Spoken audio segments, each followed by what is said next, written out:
प्रधानमंत्री नरेंद्र मोदी की अध्यक्षता में केंद्रीय कैबिनेट की बैठक में पीएम ई बस सेवा को मिली मंजूरी। कैबिनेट के फैसले की जानकारी देते हुए केंद्रीय मंत्री अनुराग सिंह ठाकुर ने कहा, इस परियोजना पर 57,000 करोड़ से ज्यादा रुपए किए जाएंगे खर्च।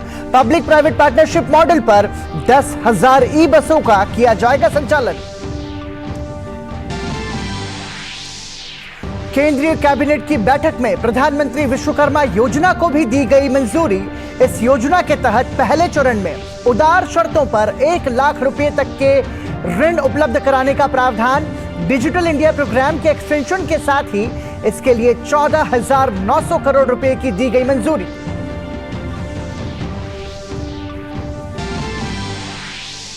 युग पुरुष भारत रत्न पूर्व प्रधानमंत्री अटल बिहारी वाजपेयी की आज पुण्यतिथि। राष्ट्रपति, उपराष्ट्रपति और प्रधानमंत्री समेत एनडीए नेताओं ने दी श्रद्धांजलि। प्रधानमंत्री ने कहा, 21वीं सदी में देश की प्रगति को बढ़ावा देने में अटल जी ने निभाई अहम भूमिका।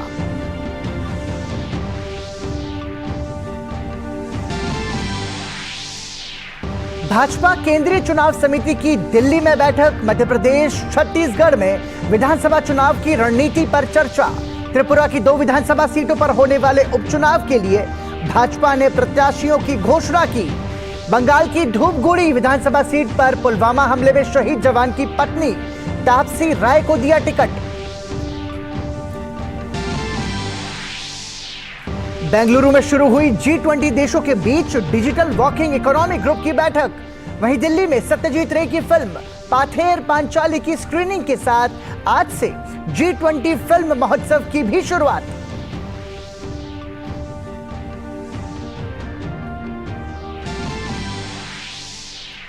चंद्रमा से अब कुछ किलोमीटर ऊपर है चंद्रयान 3। इसरो ने आज कक्षा कम करने की पूरी की अहम प्रक्रिया। कल प्रोपल्शन मॉड्यूल से अलग किया जाएगा लैंडर मॉड्यूल।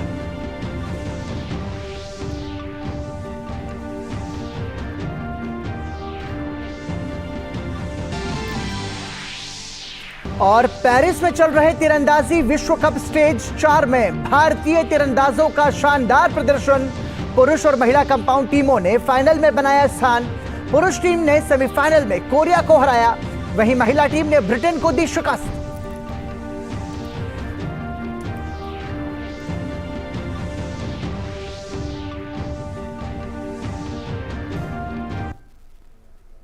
नमस्कार, आप देख रहे हैं समाचार। आपके साथ मैं हूं पराक्रम सिंह शेखावत और आइए अब खबरों पर नजर डालते हैं विस्तार से। प्रधानमंत्री नरेंद्र मोदी की अध्यक्षता में आपको बता दें, इससे पहले एक महत्वपूर्ण जानकारी कि प्रधानमंत्री नरेंद्र मोदी केंद्रीय चुनाव समिति भाजपा की उस बैठक में हिस्सा लेने के लिए बीजेपी मुख्यालय पहुंचे हैं और ये बैठक अभी चल रही है। और इस बैठक को लेकर के मध्य प्रदेश और छत्तीसगढ़ में होने वाले विधानसभा चुनाव को लेकर के विचार मंथन होना है।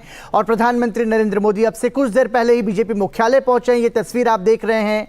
भाजपा के राष्ट्रीय अध्यक्ष जेपी नड्डा ने प्रधानमंत्री की अगवानी की और अब प्रधानमंत्री के पहुंचने के बाद बीजेपी मुख्यालय में आने वाले विधानसभा चुनाव, खासतौर से मध्य प्रदेश और छत्तीसगढ़ में किस तरीके से रणनीति हो भारतीय जनता पार्टी की, इसको लेकर के बीजेपी मुख्यालय में बीजेपी की केंद्रीय चुनाव समिति की बैठक चल रही है। अब से कुछ समय पहले हमने देखा, कुछ महीनों पहले ही अलग अलग राज्यों में जहां विधानसभा चुनाव होने हैं उसके प्रत्याशियों का ऐलान किया गया। और अब रणनीति कि चुनाव में किस भूमिका के साथ, किस रणनीति के साथ मैदान में उतरना है, टिकटों के बंटवारे का आधार क्या कुछ हो, इन तमाम मसलों पर विचार मंथन होगा। प्रधानमंत्री नरेंद्र मोदी के साथ भारतीय जनता पार्टी के संगठन के तमाम बड़े नेता, अधिकारी सभी इस बैठक में मौजूद हैं और बीजेपी मुख्यालय में इस वक्त ये बैठक लगातार जारी है। ये तस्वीरें आप देख रहे हैं बीजेपी मुख्यालय की और वहां पर प्रधानमंत्री नरेंद्र मोदी की अगुवाई में बीजेपी की केंद्रीय चुनाव समिति की महत्वपूर्ण बैठक चल रही है। इस बैठक में तय किया जाएगा कि चुनाव में किस रणनीति के साथ मैदान में उतरना है। आपको बता दें, मध्य प्रदेश और छत्तीसगढ़ ये 2 महत्वपूर्ण राज्य हैं जिनमें मध्य प्रदेश में भारतीय जनता पार्टी की कोशिश होगी सत्ता में बने रहने की, तो वहीं छत्तीसगढ़ में वर्तमान में कांग्रेस की सरकार है।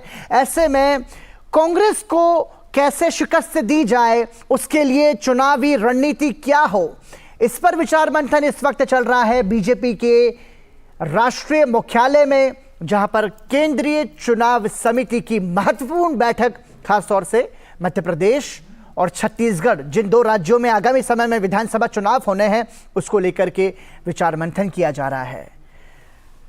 और आने वाले लोकसभा चुनाव से पहले एक तरीके से हम ये कह सकते हैं कि सेमीफाइनल होगा विधानसभा चुनाव, और उसमें यह देखना होगा कि जो पार्टी की रणनीति है वो पार्टी की रणनीति क्या है। और अब बात करते हैं कुछ और खबरों की। प्रधानमंत्री नरेंद्र मोदी की अध्यक्षता में केंद्रीय कैबिनेट की बैठक में कई महत्वपूर्ण फैसले लिए गए हैं। सार्वजनिक परिवहन के बारे में लिए गए एक बड़े फैसले के बारे में जानकारी देते हुए केंद्रीय मंत्री अनुराग सिंह ठाकुर ने बताया कि केंद्रीय मंत्रिमंडल की बैठक में पीएम ई बस सेवा को मंजूरी दे दी गई है। उन्होंने बताया कि इस परियोजना पर 57,000 करोड़ रुपए से ज्यादा खर्च किए जाएंगे। भारत के शहरों के लिए ग्रीन मोबिलिटी को मद्देनज़र रखते हुए, पर्यावरण को ध्यान में रखते हुए, वर्तमान और भविष्य के ट्रांसपोर्टेशन के लिए एक बहुत महत्वपूर्ण निर्णय किया गया है, जो ministry of housing and urban affair से जुड़ा हुआ है। पीएम ई बस सेवा की मंजूरी दी गई है और पीएम ई बस सेवा पर 57,613 करोड़ रुपए खर्च किए जाएंगे। 10,000 नई इलेक्ट्रिकल बसेस की सेवाएं उपलब्ध करवाई जाएंगी। देश भर के 169 शहरों में से 100 शहरों को चैलेंज मेथड के आधार पर चुना जाएगा। वहीं केंद्रीय मंत्री अनुराग सिंह ठाकुर ने यह भी बताया कि ये योजना 3 लाख और उससे अधिक आबादी वाले शहरों को कवर करेगी। इस योजना के तहत पब्लिक प्राइवेट पार्टनरशिप मॉडल पर 10,000 ई बसों का संचालन भी किया जाएगा। देश में जो 3 लाख से 40 लाख की जनसंख्या वाले 169 शहर है, 169 सिटीज हैं, उनमें चैलेंज मेथड के आधार पर 100 शहरों का चयन किया जाएगा। 5 लाख से कम जनसंख्या वाले शहरों को 50 बसेस मिलेंगी। 5 लाख से 20 लाख की आबादी वाले प्रत्येक शहर के लिए 100 बसें और 20 लाख से 40 लाख की आबादी के शहरों के लिए 150 बसों की सहायता दी जाएगी। अब ये बसों का प्रोक्योरमेंट, मेंटेनेंस, ऑपरेशन ये पीपीपी मोड पर किया जाएगा और एक कॉम्पिटिटिव बिडिंग के अंतर्गत किया जाएगा। जो भी पीपीपी मोड पर आएगा उसको प्रति किलोमीटर के आधार पर चलाने के लिए केंद्रीय सहायता मिलेगी और ये सहायता अगले 10 साल तक मिलती रहेगी। तो कैबिनेट के ये महत्वपूर्ण फैसलों की जानकारी दी जा रही थी। वहीं केंद्रीय मंत्री अश्विनी वैष्णव ने कहा कि प्रधानमंत्री नरेंद्र मोदी ने आज केंद्रीय कैबिनेट की बैठक में प्रधानमंत्री विश्वकर्मा योजना को मंजूरी दी है। इस योजना के तहत उदार शर्तों पर 1 लाख रुपए तक का ऋण उपलब्ध कराया जाएगा। साथ ही दूसरे चरण में 2 लाख तक का लोन दिया जाएगा। योजना के मुख्य बिंदु हैं, सबसे पहला स्किलिंग का सपोर्ट, किस तरह से स्किल्स बढ़े, नए प्रकार के टूल्स, नए प्रकार के डिज़ाइन कैपेबिलिटीज़, नए प्रकार के जो मार्केट को एक्सेस करने के तरीके हों, उन सब चीज़ों पे ध्यान। सबसे पहले 2 तरह के स्किल प्रोग्राम होंगे, बेसिक और एडवांस्ड स्किल। और स्किल लेने के दौरान 500 रुपये पर डे का स्टाइपेंड भी मिलेगा। फिर मॉडर्न टूल्स खरीदने के लिए 15,000 रुपीज़ तक का सपोर्ट मिलेगा। दूसरा हुआ बड़ा इसका एलिमेंट क्रेडिट सपोर्ट। विश्वकर्मा समाज के सभी साथियों को 1 लाख रुपए तक का लोन प्रोवाइड किया जाएगा, जो कि इंटरेस्ट सबवेंशन स्कीम के तहत मैक्सिमम 5% इंटरेस्ट रहेगा। बहुत ही अच्छी लिबरल टर्म्स एंड कंडीशंस इस पे रहेंगी। ये फर्स्ट ट्रांच है, ये सक्सेसफुल डिप्लॉय करके अपने बिजनेस को बढ़ाए। उसके बाद में सेकेंड ट्रांच में 2 लाख रुपए का लोन क्रेडिट सपोर्ट रहेगा। इसी के साथ ही समाचार में रुक रहे हैं, एक विराम के लिए तुरंत लौट रहे हैं। 20,000। 10। ओके। दोनों? नो, 10 का 1। इतना कैश नहीं है। कोई बात नहीं, हम यूपीआई भी लेते हैं। मेरा पेमेंट ऐप अलग है। कहीं जूते वापस मिलने की जगह जूते पड़ न जाए। ऐप दूसरा हो या तीसरा, चाहिए बस यूपीआई। आपका मोबाइल नंबर ही बन सकता है आपका यूपीआई नंबर। और अब किसी भी पेमेंट ऐप से कोई भी पेमेंट ऐप पर यूपीआई चलेगा।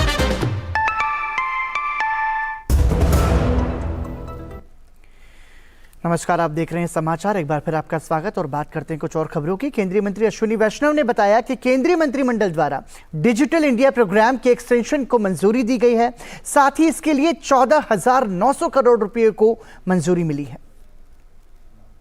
प्रधानमंत्री जी ने डिजिटल इंडिया प्रोग्राम के एक्सटेंशन को मंजूर किया with outlay of 14,903 crore. 5,25,000 skill IT professionals को रीस्किलिंग और अपस्किलिंग कराना। सेकेंड, इंफॉर्मेशन सिक्योरिटी के प्रोग्राम्स के लिए करीब 2,65,000 लोगों के ट्रेनिंग।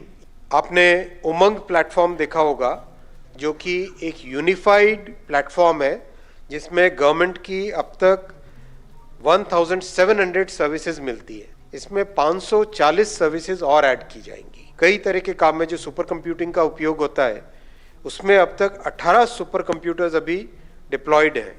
तो इस 18 सुपर कंप्यूटर्स के डिप्लॉयमेंट के बाद में 9 more supercomputers will be added to the National Supercomputing Mission. साथ ही रेलवे के बारे में बात करते हुए केंद्रीय मंत्री अश्विनी वैष्णव ने कहा कि रेलवे के नए प्रोजेक्ट्स को भी मंजूरी मिल गई है। उन्होंने बताया कि 32,500 करोड़ के रेलवे के 60 प्रोजेक्ट्स को मंजूर किया गया है। प्रोजेक्ट आज अप्रूव हुए हैं। 32,500 करोड़ रुपीस के 7 प्रोजेक्ट्स अप्रूव हुए हैं।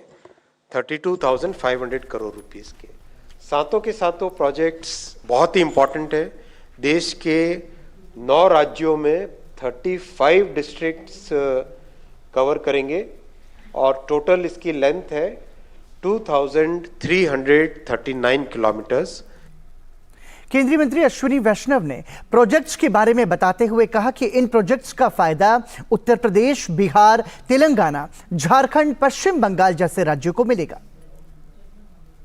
इंपॉर्टेंट है, देश के 9 राज्यों में 35 डिस्ट्रिक्ट्स कवर करेंगे और टोटल इसकी लेंथ है 2,339 किलोमीटर्स इससे ऐड होंगे।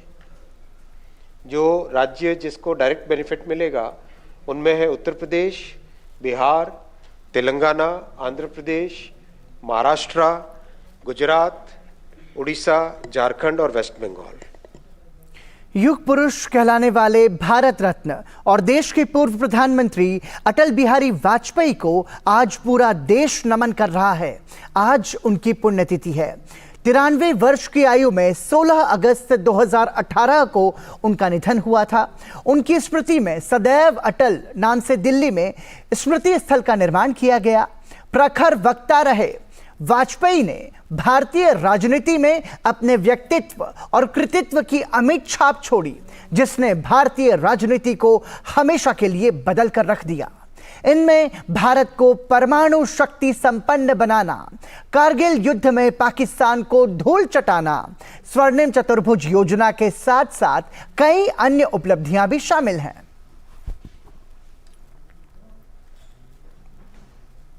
वहीं केंद्रीय मंत्री अनुराग सिंह ठाकुर ने कहा कि भाजपा के नेतृत्व में एनडीए और मजबूत हो रहा है और अगले साल होने वाले आम चुनाव में एनडीए ज्यादा सीटें जीतकर नरेंद्र मोदी के नेतृत्व में फिर से सरकार बनाएगी। भारतीय जनता पार्टी लेड जो एनडीए है मोदी जी के नेतृत्व में लगातार उसका और सहयोगी दल बड़े भी हैं। भारतीय दलों के साथ हम लोग लगातार काम भी कर रहे हैं और आने वाले चुनावों से पहले एकजुट होकर पूरी ताकत के साथ पहले से ज़्यादा सीटें जिताकर नरेंद्र मोदी जी देश के प्रधानमंत्री बनेंगे। और भारत के 140 करोड़ परिवारजन जो प्रधानमंत्री जी ने कहा, उन परिवारजनों पे मोदी जी जिस तरह से पहले गरीब कल्याणकारी योजना और विकास के कार्य किए हैं, भविष्य में भी जब तीसरी बार उनको अवसर मिलेगा 2024 में, तो फिर एक बार मोदी जी के नेतृत्व में एनडीए विकास विकास और विकास की लहर पूरे देश भर में करेगा।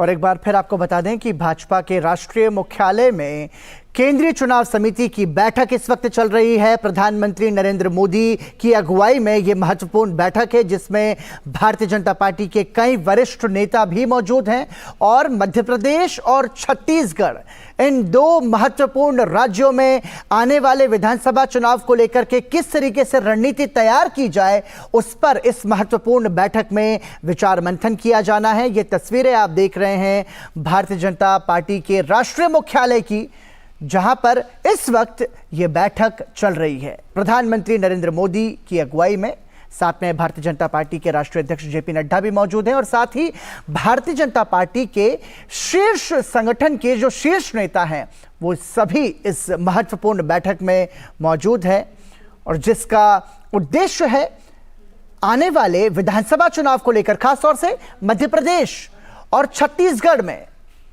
पार्टी की रणनीति क्या हो, चुनाव में किस विषय के साथ और किस चुनौती के साथ जनता के बीच, जनता के सामने जाया जाए, इस पर विचार मंथन होगा। और यह बैठक इस वक्त बीजेपी के राष्ट्रीय मुख्यालय में जारी है।